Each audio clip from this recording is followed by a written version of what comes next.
what I was going to ask you, because the only part of Bishop that's left on the Sulaco is basically his ass end, right? Yes. And I'm sure you didn't call Lance and say, hey, do you want to play Bishop again, but you can only play the ass He end. was up for it, actually. He really wanted to do it. But of course, because Bishop's an android, there are other Bishops, and as you said, Michael Wayland, who's also Lance's character, shows up, and you remember at the end of Alien 3, he shows up with those weird kind of shadowy, like Wayland, kind of private Black Ops dudes, and those are some of the guys you fight in the game as well, right? Sorry, I don't want to interrupt you. Have you seen yourself? You saw yourself in the game last night. Is that weird for you, seeing like the younger version of yourself kind of recreated digitally? Yeah. I think we have. I don't know if anyone's running this. We do have a picture of it on here. The kind of the. Do you want to bring that original up? Bishop. Oh, God.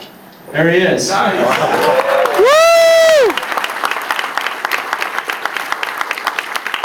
That's pretty cool, man. Yeah, it looks like I'm gonna live forever as a young guy in his 30s or whatever.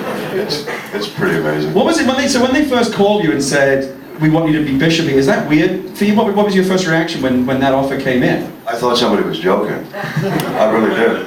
My Aliens Encounters has bought me 3 houses and 2 wives. So funny story about Lance, because we've worked together a lot now. I call Lance a friend, but because I just that's what I tell my mom, so she thinks I'm cool. She's like, was he the guy on that Millennium show? My mom's Jewish in this bit. No, the first. I also wanted just to give a shout out to Hard Target. Man, you were crazy in that movie. Somewhere John Woo is like, yes.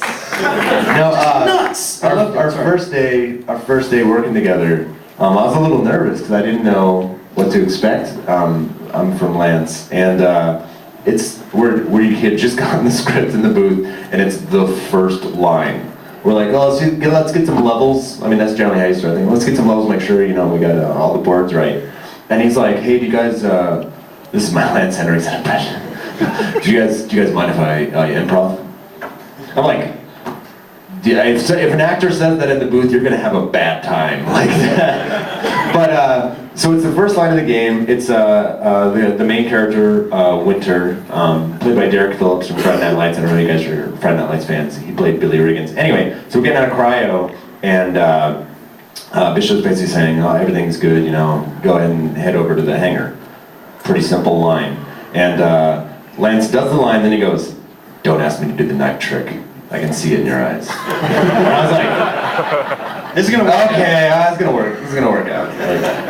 So I just want to go back to did you have much familiarity with video games? Did you know what you were getting into when they asked you to bring this character back in the form of a video game character? I've done a few video games. I see some guys here with the NC. There it is, and oh, and so of course you were in Mass Effect. Holy shit! Yeah. Sorry. That is so awesome. Admiral! We just have that together. I would play that game. I know that guy's voice. hack it out. Oh my God!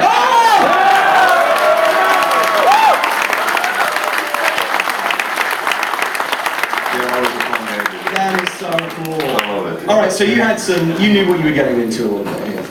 Oh yeah. Oh yeah. But again, going back to this character that you haven't touched in 25 years and is basically dead, like, is that kind of weird to go back and bring that It's guy not back?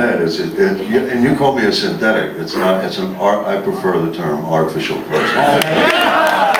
All the greatest hits to that, And I'm not kidding. When you're playing Wayland, it's more since Bishop is a tribute to Wayland and all his money and his billions and his scheming and scamming and Bishop talks is to be helpful, to pointing out something that maybe not aggressive, but Wayland is much more aggressive. So it's like saying, this is what you're going to do. It's different. And truthfully, I like them both. I like both ends of the scale. Can you flip over and show us Michael Wayland? Yeah. Oh, we have the Michael Wayland version as well? Yep. Oh. See what I mean? One guy, that looks almost vampirish. It's really cool. And I've played that too, so you caught it. You caught me. He seems like a guy you can trust. Santa! I want to take you back to the original Aliens because I love these stories. Like, so what the original Bishop when James Cameron says to you, well, you're going to play this android, and how do you get into a role like that? I always loved the fact that you had a very subtle, like you were a little bit twitchy, and there was just this kind of very subtle sense that you weren't quite human. I thought that was always great. How do you get into a role like that? You know what happened? I wanted to play, because I'm a full-grown adult, I wanted to play him like with an emotional life of a 12-year-old, very innocent character, in the sense that he cared that if you treat me bad, I'm going to outlive you. Because like that little boy there is going to outlive a lot of us in this room, right? He's only, what, 9? Seven, okay. But the point was, I even had all the hair on my arms waxed off, and I had my hair got colored a kind of a plum color, because I knew that under light it would look like copper. And I didn't want to tip it that I was an android. I just wanted to, or an artificial person, or whatever you want to call it, synthetic, whatever you guys prefer. But I wanted something to be off, and you didn't know what it was quite. I even made the haircut so that it looked like a non-egotistic haircut. But I wasn't a Marine, so it wasn't like that. You know, it was, you know. So all those elements added up, and then at one point Cameron said to me, I said, look, I had something made for my eyes, which is 2 pupils in each eye, in case Bishop got alerted later in the movie that suddenly his eyes would go, and he would be able to see kind of Panavision and in detail. And Jim tried it, we filmed it, and he said, Lance, you know, we can't use it. That's scarier than the alien. You know? It's gone, so that was $1,500 down the drain.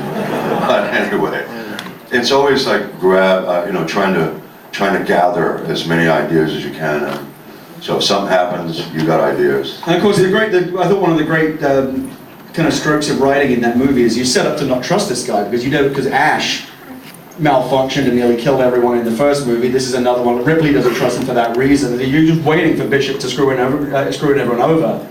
But of course, Bishop ends up being a stand-up guy. He kind of saves the day. There's only 2 kinds of roles I get, and that's either a really bad guy or a guy you think is bad, he turns out to be a good guy. But those are the only 2 roles. The rest they don't give me. You know, it's not like I... Did you have any inclination, you know, you're working with Sigourney Weaver, you know, and you can tell probably when you're shooting that, you know, Bill Paxton's kind of stealing the show, you know, and of the Colonial Marines, it's arguable that Michael Biehn's character Hicks is the hero of the Colonial Marines. It turns out, though, because of your character, the way you portrayed it, and the nature of the character, you're the one that's actually lived the longest. Like, we're still doing material using the Bishop character. Did it occur to you when you were shooting that was going to be the case? Of course. No, I didn't know that at all. I swear, we were so gung-ho about doing this movie that nobody was thinking that way. They really weren't. I mean, Sigourney, we knew what was going to happen with her. She did a great job, and we all devoted to her. She was really pretty. I mean, if you know what I mean. We all got our eye candy all day long. It was great. But besides that, we kind of knew that. I'll tell you something. Any Marines in here that are active duty right now? No. That's really interesting. I've been to some conventions, and so many young Marines have come up to me and said, when I was a kid I saw aliens, and that's what made me join the Marines, and they're active duty guys. And I'm telling you, at least 20 of them over the last year. And that's something. I mean, because of the camaraderie of in the story, in the show. Since you mentioned it, there is actually a Wounded Warrior booth here at Comic-Con, which you should go and check out. I'll go check them out. Yeah, absolutely. Maybe we'll all go check them out. Absolutely. When Lance Henriksen invites you somewhere, you go. So, before we get back to the game, Lance, I want to just ask you for one more story, because you've got a million and I love them all. But last night you told me, because I always wanted to know this, and I know you must get sick of being asked these questions, but I just had to know what that android fluid really was. And you told me what it was. The kind of the gross kind of white milky stuff that leaks out of androids. Yeah, all of the intestines and everything that you're seeing, was silicone. It was a very toxic smelling stuff. It looks good, but it smells bad.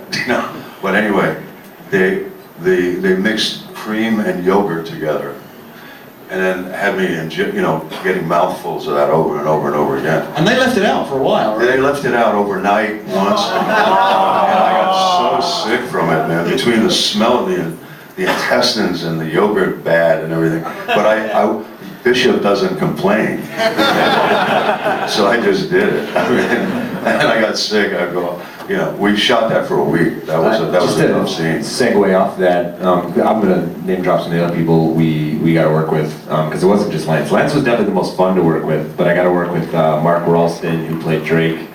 He's in multiplayer, and he had a fantastic story because the guys. And Drake is the guy that has the huge gun. Yes. But yeah, Mark was really super nice. He would just sit there talking about doing Departed with Scorsese as if he was talking about eating waffles. But he was talking about when he got the acid burn and how awful that was because when it mixed together to do that steam, he couldn't breathe. And then I guess somebody, it might have been Jim, was off camera just being like, just a little longer. And he literally couldn't breathe. He was just holding his breath for like a minute and a half or something. I thought that was really interesting because apparently that was really dangerous and they should not have done it. And, you know what it is? It's A and B. There's two things. They first spray this A on you, and then they say, "Are you ready?" Okay, roll them, and then here comes the B. And the minute the B hits it, it's smoking with this acidic. Man. What a beat. And in terms of other characters from the original movie, Hicks and Apone are both in the movie. Yeah. Apone, the guy that plays Apone, I guess lives in a cottage in the middle of nowhere in Spain. So he was fun to track down. And then I got to work with Michael Biehn as well, which was a trip. I will applaud me. No, don't. But Michael Biehn was cool because he's not just in multiplayer as Hicks as the pre-order bonus. He's also in the campaign in some way. We'll say. I think it's pretty clever how we fit that in. I won't say anything else, but get ready. It's pretty awesome. At what point do you want to show some clips from the game? Do you want to say that to the end, or do you want to show something now? How do you want to do it? You guys want to see what the game looks like?